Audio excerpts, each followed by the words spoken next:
بسم الله الرحمن الرحيم الحمد لله رب العالمين والصلاة والسلام على سيد الأنبياء والمرسلين أما بعد. So I was challenged today by him, said to do Tafseer today. So I accepted the challenge and continued. So next time I'll call one of you out. No, just kidding. So the surah that we are on in Surah Zukhruf and Surah Dukhan, that's what I'm going to discuss in those two surah. And I'll pick out some points and I'll mention them, inshallah. So before that I get into it, Surah Zukhruf, Allah subhanahu wa ta'ala in the starting, He says that Inna anzalna Qur'anan Arabiyyan la'allakum ta'qilun. So He said that I have revealed Qur'an for you. Now in these two surah is talking about knowledge.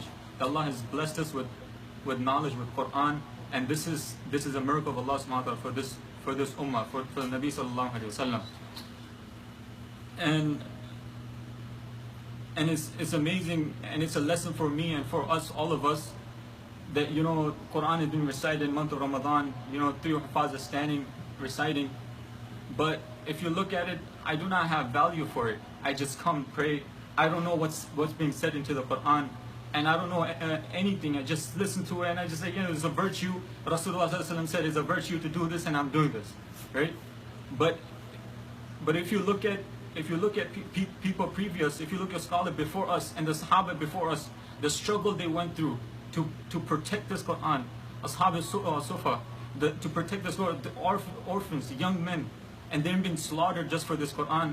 And Yasir, as he was saying, that give something for these Hufaz as a gratitude, as something, but we can't even do that. We can't gratitude to them. And what are we going to answer those Sahaba? That why were you doing this? Why were you taking so much hardship for this Quran? What's the reason for this? And it brings me to a poetry that my teacher always used to say. He said, the poet, he used to say, رَضِينَا بِقِسْمَةِ الْجَبَّارِ فِينَا لَنَا الْعِلْمُ وَلِجُهَالِ مَالٌ فَإِنَّ الْمَالَ يَفْنَى عَنْ قَرِيبٍ وَإِنَّ الْعِلْمَ بَاقٍ لَا يَزَالُ. They said that I am happy with the distribution of Allah subhanahu wa ta'ala, that for us Allah subhanahu wa ta'ala has given us ilm, and for and the people who are ignorant, Allah subhanahu wa ta'ala has given them wealth. And indeed, wealth one day will diminish, will finish, and will extinguish. And he said, but ilm will never finish. Ilm will never finish, and it will keep you, it will stay till the day of Qiyamah, even after that. So, and I come back to that, the sacrifice that Rasulullah made, that we're fasting this month. They say that one time Abu Hurairah radiallahu is one of the Ashab al-Sufa as well. And he said, and he narrates that I came into the Masjid of the Nabi sallallahu alayhi wa sallam, and I see Rasulullah sallallahu alayhi wa face, and I said, Mali arada, what do I see, Ya Rasulullah, that your face is pale? What's going on? Why do you look sick? Not that he overate, not that he was food poisoned, not that he threw up. What he said, al-ju' is hunger. It's hunger that I'm feeling, that your Nabi have not ate for 3 days. And he said, Ibn Umar radiallahu anh, he says that one time I see Rasulullah picking out dates from the ground, and he offers me those dates, and I dislike eating from those dates because they were dirty. And Rasulullah said, continue eating, and I'm just standing and looking at the Prophet sallallahu alaihi wasallam, and he said, Ya Ibn Umar, he said that your Nabi have not ate for 3 days. My Nabi have not ate for 3 days. So these are the sacrifice Rasulullah sallallahu alaihi wasallam made for this. It was beat Ramadan, it was outside Ramadan, inside Ramadan, and that's what it was. And for me sitting here, I cannot explain the entire Quran, but I'll give you some gist of it. So in Surah Zukhruf, Allah subhanahu wa ta'ala mentions two references. Once he gives a reference of Ibrahim alayhi salam, other he gives a reference of Musa alayhi salam.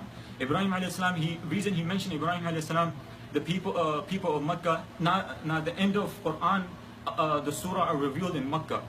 In the starting of Quran was Medina, as Muhammad was mentioning. Now it's towards the end. Now it's in the life where Rasulullah was in Makkah.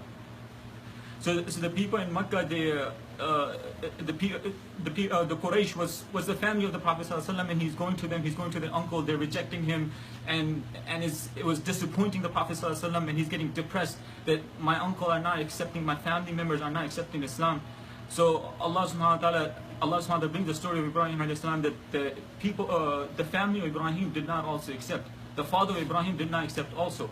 So it's okay, but Allah subhanahu wa ta'ala elevated Ibrahim and gave him many blessings. So don't be despondent from the rahmah of Allah, and don't worry about them. And the second reference that he mentioned about Musa alayhi salam, mentioned the story of Musa alayhi salam, reason he mentioned to the people of Quraysh, made in Ishqal said that you are poor.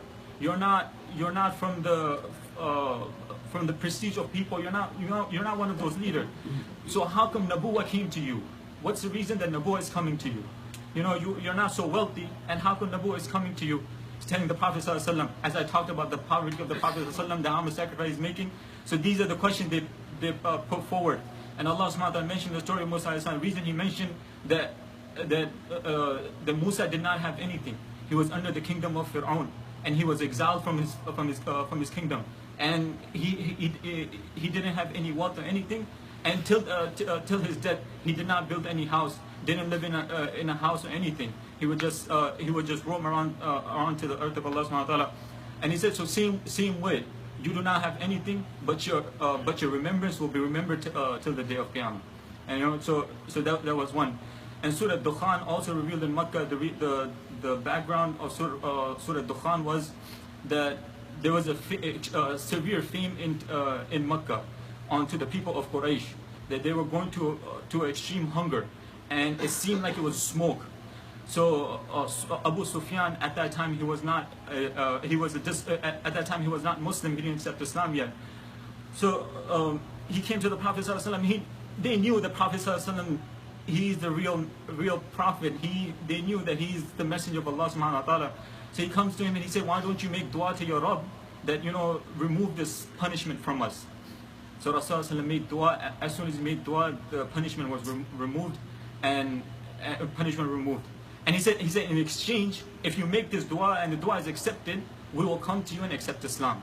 And Allah subhanahu wa ta'ala mentioned that these Rasulullah made dua, and this punishment was removed from the people of Quraysh, people of Makkah, but none of the leaders that came forward to accept Islam. They saw the miracle openly, but they did not come forward.